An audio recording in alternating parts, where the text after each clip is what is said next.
Jesus Christ became poor, although he was rich, so that by his poverty you might become rich.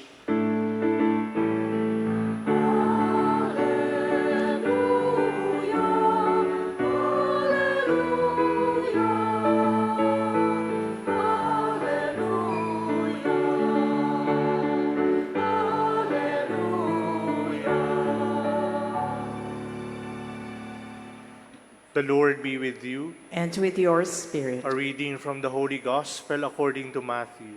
Glory to you, O Lord.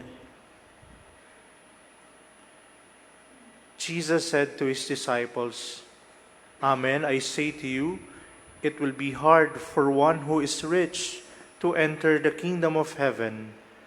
Again, I say to you, it is easier for a camel to pass through the eye of a needle than for one who is rich to enter the kingdom of God.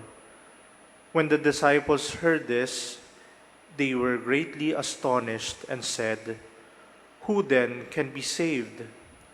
Jesus looked at them and said, For men this is impossible, but for God all things are possible.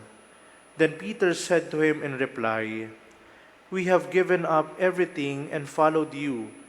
What will there be for us? Jesus said to them, Amen, I say to you, that you who have followed me in the new age, when the Son of Man is seated on his throne of glory, will yourselves sit on 12 thrones, judging the 12 tribes of Israel. And everyone who has given up houses, or brothers, or sisters, or father, or mother, or children, or lands, for the sake of my name, will receive 100 times more, and will inherit eternal life. But many who are first will be last, and the last will be first. The Gospel of the Lord. Praise to you, Lord Jesus Christ. Magandang hapon po sa inyong lahat. Good afternoon po. Kung kayo po ay nakapagsimba kahapon, sigurado po ako na nadinig na ninyo yung tungkol sa mayamang lalaki na nagtanong kay Jesus kung paano ba makakamit yung buhay na walang hanggan, eternal life. And if we were to summarize it, this would be the challenge for us. What are you willing to leave behind and give up for the sake of following Jesus? Ano ang kaya mong iwanan at talikuran sa ngalan ng pagsunod kay Jesus? Yung atin pong ebanghelyo ngayong araw ay kasunod po doon sa nangyari kahapon na matapos umalis yung lalaking mayaman after niyang magtanong kay Jesus. The man was eager to follow the law, and he had faithfully observed its commandments. But when Jesus challenged him to give away his possessions and follow him, he became sad and walked away. Nalungkot po siya dahil marami siyang yaman. And because of this, Jesus said that it is difficult for a rich person to enter the kingdom of heaven. Mahihirapan ng isang mayaman daw na makapasok sa kaharian ng Diyos, and that it would be easier for a camel to pass through the eye of a needle. Pero ngayon, but today, let us focus our attention on what Peter said to Jesus. Doon po tayo magnilay. Sabi ni Pedro kay Jesus, We have given up everything and followed you. What will there be for us? Iniwan na namin ang lahat at kami sumunod sa inyo. Ano po naman ang para sa amin? Maganda po yung tanong ni Pedro. At kung magiging honest tayo sa ating mga sarili, minsan ito rin yung gusto nating itanong sa Diyos. Para bang sinasabi natin na Nagsisikap naman ako maging mabuting tao. Nagsisimba ako, Lord. Nagdarasal ako. Naglilingkod ako sa iyo bilang isang servant. Nagpapatawad naman ako maski mahirap.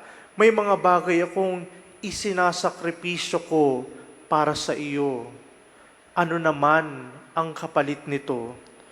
What will I get in return? At ano naman ang makukuha namin mula dito sa mga ito? This is where the gospel challenges us. Following Jesus is not a business transaction. Hindi po ganitong pakikipag-uri ng isang relasyon ang meron dapat umiral sa atin kapag tayo ay nakikipag-ugnayan sa Diyos.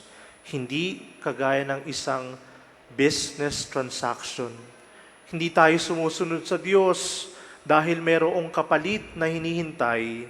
Hindi tayo naglilingkod dahil may reward na hinihintay.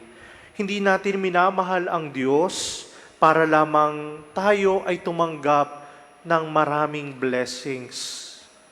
True discipleship is not about asking, what will I get? But rather, what can I give because I love God? What can I give because I love God? Pero si Jesus, hindi naman binaliwala yung tanong ni Pedro.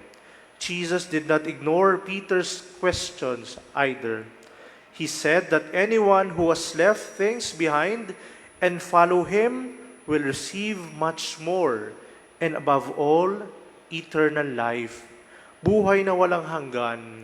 This means that God sees our sacrifices. Nakikita ng Diyos yung ating mga sakripisyo para sa Kanya.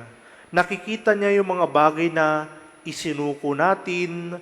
Nakikita niya yung mga pagkakataong pinili natin gumawa ng tama maski na napakahirap. There are things you gave up not because you did not care, but because God was more important to you. And God sees all of that. Let us not use our sacrifices as a reason to think that God owes us something. Huwag po nating gawing dahilan yung ating mga isinuko, yung ating mga isinakripisyo para isipin natin na may utang na loob ang Diyos sa atin. Minsan kasi, kapag matagal na po tayong naglilingkod, matagal na tayong nagsasakripisyo para sa Diyos, dumarating sa punto na napapagod tayo. At kapag napapagod tayo, doon tayo nagsisimulang magbilang. At magsisimula na rin natin tanungin ang Diyos, bakit parang hindi pa rin nangyayari yung hinihiling ko? Lord, after everything I have done for you, bakit ganito pa rin ang sitwasyon ko? At unti-unti, yung ating relasyon sa Diyos ay nagiging parang isang business transaction. Nagiging parang isang accounting system na kapag may binigay ka, kailangan may kapalit. Kapag meron kang inoffer, kailangan merong babalik sa iyo.